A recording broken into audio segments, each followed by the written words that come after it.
दोस्तों पिछले वीडियो में हमने प्रमेय 6.1 को पढ़ा था। ठीक है, बीपीटी थ्योरम को पढ़ा था, जिसे मैंने बेसिक प्रोपोर्शनलिटी थ्योरम कहा था, आधारभूत समानुपातिकता प्रमेय। ठीक है, तो प्रमेय 6.1 को आपने वहाँ पढ़ा, यहाँ आप प्रमेय 6.2 को पढ़ेंगे। तो अगर आपने प्रमेय 6.1 को नहीं देखा है, नहीं समझा है, यानी कि पिछले वाले वीडियो को नहीं देखा है, तो पहले उस वीडियो को देख लीजिए।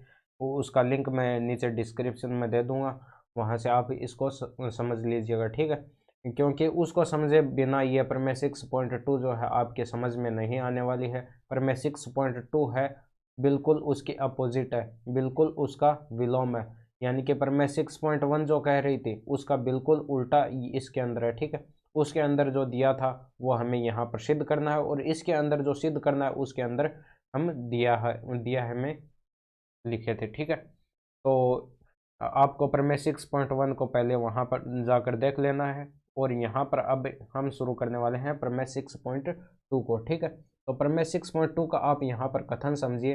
प्रमेय 6.2 का कथन यह है, यदि एक रेखा किसी त्रिभुज की दो भुजाओं को एक ही अनुपात, यहाँ पर देखिएगा, एक ही अनुपात में विभाजित करती है, यानी कि एक ही अनुपात में विभाजित करे, तो वह तीसरी भुजा के समांतर होती है। यानी कि इसके अंदर देखिए, एक रेखा मैंने ये डीई रेखा खींच रखी है। ठीक है, यदि ये रेखा ए बी और ए सी को एक ही अनुपात, यानी कि इसके अंदर में देखिए A D upon D B, ठीक है, इस रेखा का अनुपात निकाल लिया। ठीक है, और इस रेखा का अनुपात निकालता हूँ ए ई अपॉन ई सी। ठीक है, ये दोनों आपस में बराबर हैं, ये दोनों आपस में बराबर हैं। यदि एक रेखा किसी त्रिभुज की दो भुजाओं को एक ही अनुपात में विभाजित करे, ये देखो, एक ही अनुपात में विभाजित करे, तो ये वाली रेखा जो डीई रेखा है वो इस रेखा बी सी रेखा के बिल्कुल समांतर होती है। ठीक है, इस रेखा के एकदम समांतर होती है। ये प्रमेय 6.2 जो है कहना चाहती है। ठीक है, प्रमेय 6.2 यह कहना चाहती है। उसके अंदर हम ये दिया है, ये सिद्ध किया था, उसके अंदर प्रमेय 6.1 के अंदर ये सिद्ध किया था, लेकिन इस बार हमें ये दिया है। ठीक है, दिया है प्रमेय 6.2 में, ये दिया है प्रमेय 6.1 में, इसे हम सिद्ध करके आए थे। उसमें हमें प्रमेय 6.1 की बात करूं तो यहाँ पर देखिए, प्रमेय 6.1 के अंदर हमें डीई समांतर दे रखी बीसी के, डीई समांतर दे रखी थी बीसी के, डीई समांतर दे रखी बीसी के। ठीक है, ये हमें समांतर दे रखी थी, उस प्रमेय के अंदर समांतर दे रखी थी, लेकिन इस प्रमेय के अंदर 6.2 की बात करूं तो इसके अंदर हमें ये सिद्ध करना है, डीई समांतर है बीसी के, ये हमें सिद्ध करना है। ठीक है, तो सिद्ध करना है, हम शुरू करेंगे इसके अंदर। तो सबसे पहले मैं यहाँ पर इनको मिटा देता हूँ।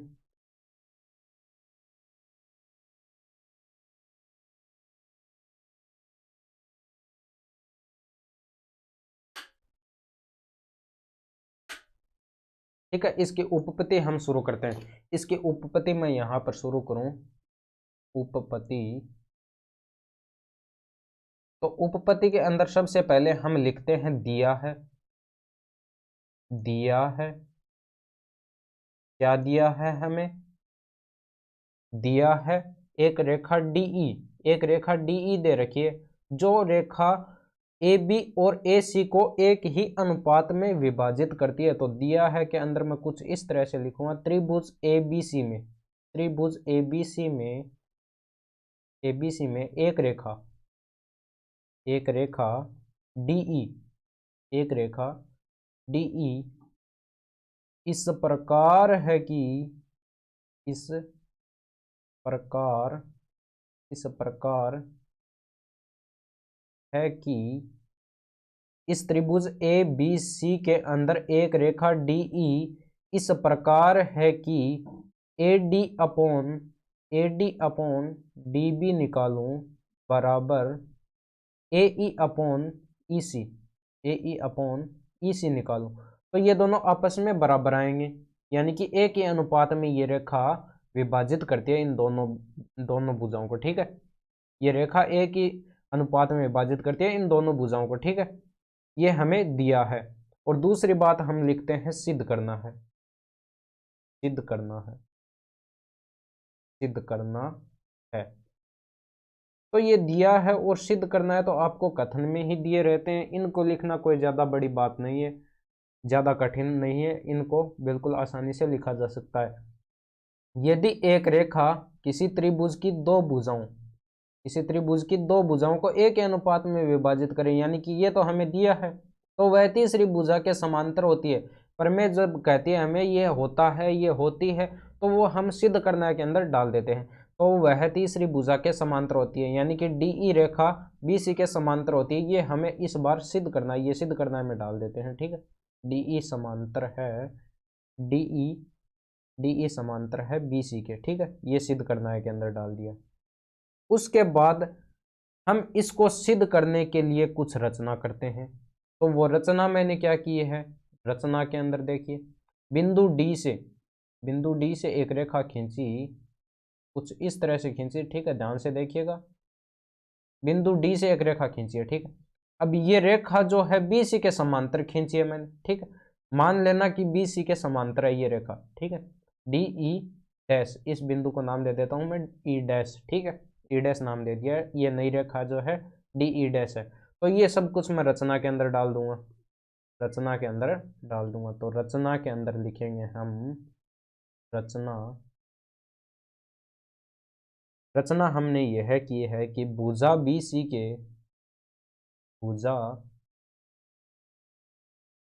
BC के समांतर,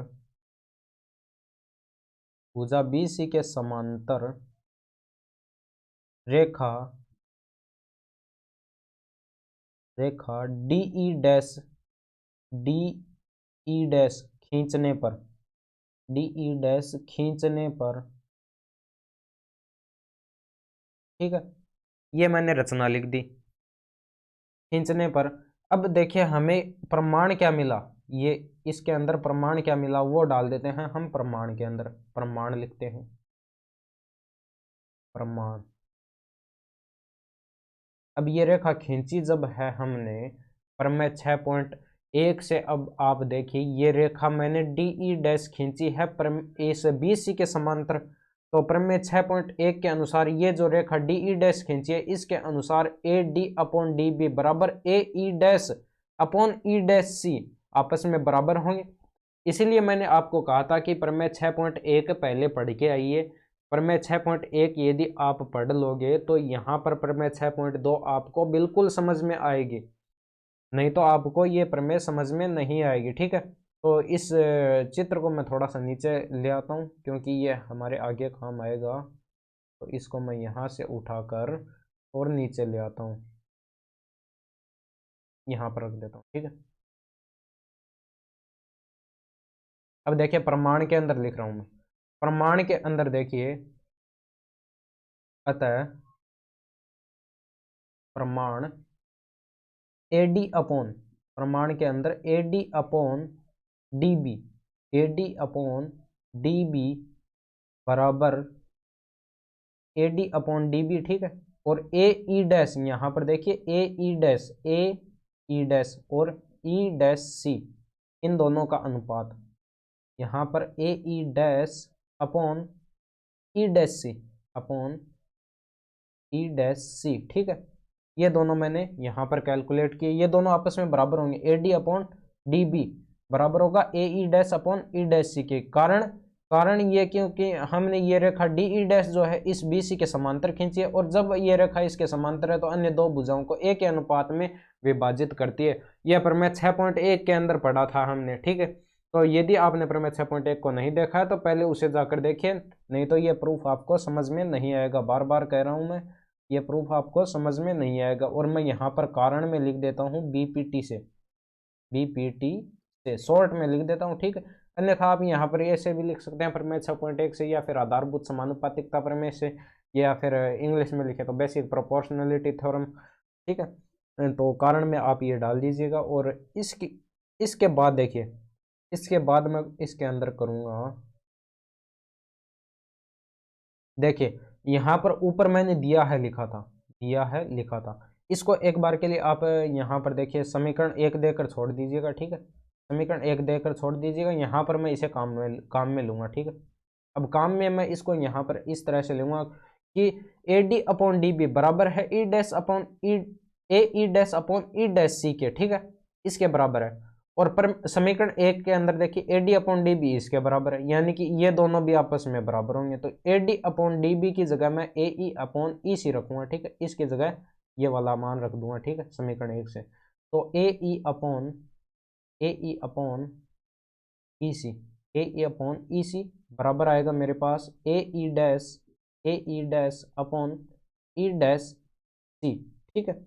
और कारण में लिख दीजिए इसके आगे समीकरण एक से, समीकरण एक से। देखिए बिना कारण के तो हम कुछ भी नहीं लिखेंगे, कुछ भी नहीं लिखेंगे, सब कुछ कारण से ही लिखेंगे, ठीक है, अपनी तरफ से कुछ नहीं लिखेंगे, जो हमने पीछे पढ़ के आए हैं वही यूज करेंगे, ठीक है, समीकरण एक से। और यहाँ पर देखिए अब मैं करने ये वाला हूँ दोनों पक्षों में एक जोड़ने पर, क्या, दोनों पक्षों में एक जोड़ने पर, यहाँ पर मैं लिख देता हूँ दोनों पक्षों में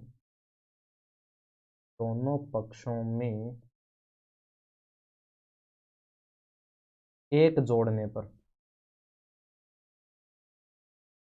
एक जोड़ने पर। देखिए दोनों पक्षों में एक जोड़ दीजिए, दोनों पक्षों में एक जोड़ेंगे तो आपके पास नई लाइन क्या आएगी, यहाँ पर देखिए ये ए ई अपॉन ई सी, ठीक है, दोनों पक्षों में एक जोड़ रहा हूँ, इधर भी एक जोड़ रहा हूँ और इधर भी एक जोड़ूंगा, ठीक है। तो यहाँ पर +1 आ जाएगा और बराबर इसके अंदर भी 1 जोड़ दूंगा, ठीक है, A E dash upon E dash C और इसके अंदर भी +1 आ जाएगा, ठीक है। तो अब एलसीएम ले लीजिए, एलसीएम लेकर इसको सोल्व कर दीजिए। तो यहाँ पर देखिए ई सी यहाँ पर लघुत्तम आ जाएगा, ई सी लघुत्तम आ जाएगा और ऊपर आ जाएगा मेरे पास A E plus E C, A E plus ई सी, ठीक है, ये आपको आता है, थोड़ा सा सोल्व करना सीख लीजिएगा, ठीक है। ए ई डैश सेम इसी तरह से ए ई डैश प्लस ऊपर आएगा ई डैश सी, ठीक है, और बटे में आएगा ई सी, सॉरी यहाँ पर ई डैश सी है, ई डैश सी आएगा बटे में। तो फिर से डायग्राम को मैं यहाँ पर नीचे ले लेता हूँ, डायग्राम को मैं साथ लेकर चलूँगा लास्ट तक, छोड़ना नहीं है आपको इसे। तो डायग्राम को मैं यहाँ पर साथ लेकर चलूँगा,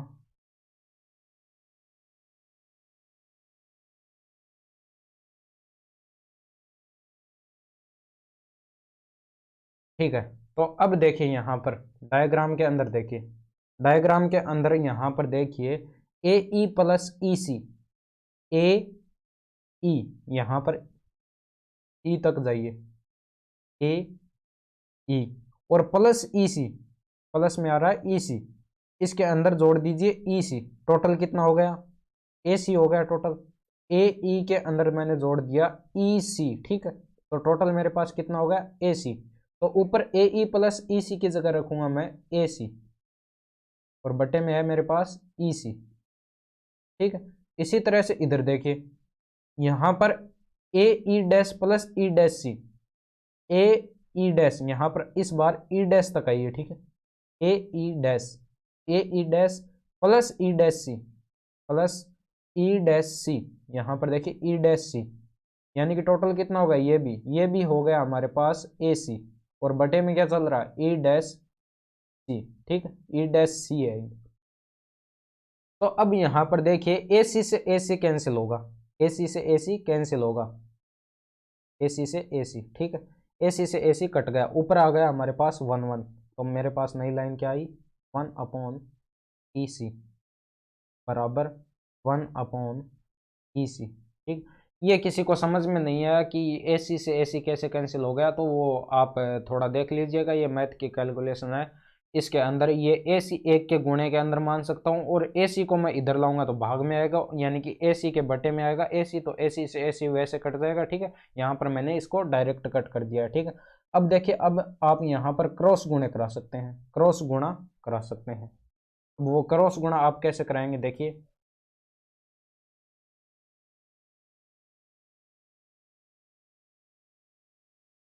तो यहाँ पर देखिए क्रॉस गुणा करा दीजिए, EC से EC को गुणा करा दीजिए। सॉरी, यहाँ पर तो E डैश C था, E डैश C था, तो E डैश C आ जाएगा। इधर हमारे पास E डैश C बराबर आ जाएगा, इधर हमारे पास EC आ जाएगा। EC देखिए निकल के क्या आया हमारे पास, E dash C, E dash C, ये देखिए ये वाली E डैश C, ठीक है, E डैश C और बराबर है EC के। अब ये बराबर दे रखी है हमें किसके, EC के। यहाँ से देखिए EC के बराबर दे रखी है, यानी कि ये टोटल E डैश C जो है EC के बराबर दे रखी है। और यह तभी संभव है जब E और E डैश एक ही हो, यानी कि यह तो ऐसे तो ये बराबर हो नहीं सकते, और यह बराबर होने के लिए हमें इन बिंदुओं को एक ही जगह करना पड़ेगा, ठीक है, एक ही जगह करना पड़ेगा तभी बराबर होंगे। E डैश C बराबर होगा EC के, ये तभी बराबर हो सकते हैं जब ये दोनों बिंदु एक ही जगह हो, यानी कि E डैश C और E आपस में समपाती हो। तो मैं नीचे लाइन लिखूंगा यहाँ पर, देखिए यह यह तभी संभव है, यह तभी संभव है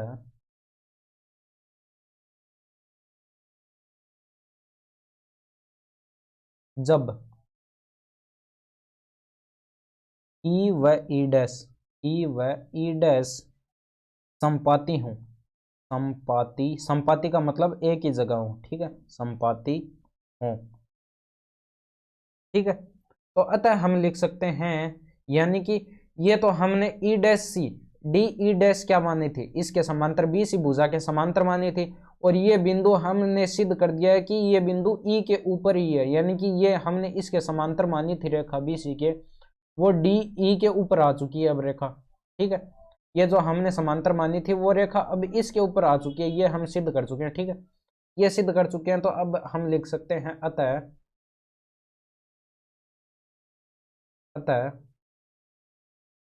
DE रेखा जो है समांतर है किसके, BC के, ठीक है, यही हमें सिद्ध करना था। सिद्ध करना के अंदर यही डाला था हमने, सिद्ध करना है DE समांतर है BC के, और यहाँ पर हम सिद्ध कर चुके हैं DE समांतर है BC के। तो यहाँ पर लिख देंगे इति सीदम, इति सीदम, ठीक है। तो आई होप यहाँ पर आपको प्रमेय 6.2 बिल्कुल अच्छे से समझ में आई होगी। यहाँ तक वीडियो को देखने के लिए आपका बहुत बहुत धन्यवाद, ठीक है। तो नेक्स्ट वीडियो में हम प्रमेय 6.3 को कवर करने वाले हैं, तो कंटिन्यू आप वीडियोस को देखते रहिएगा। यहाँ पर देखिए प्रमेय 6.2 का मैं फिर से सॉल्यूशन आपको शो कर देता हूँ, आप अपने नोट्स के अंदर ऐड करते जाइएगा, ठीक है। तो यहाँ पर मैं इसको शो कर देता हूँ, और ये डायग्राम आपको ऊपर बना लेना है, ठीक है। मैं यहाँ पर नीचे खिसका लाया इसको, क्योंकि आगे काम में आता, बार बार स्क्रॉल अप करके देखना कठिन होता है, इसलिए मैंने इसको साथ में लेकर चलने की कोशिश की है, ठीक है। Thank you so much.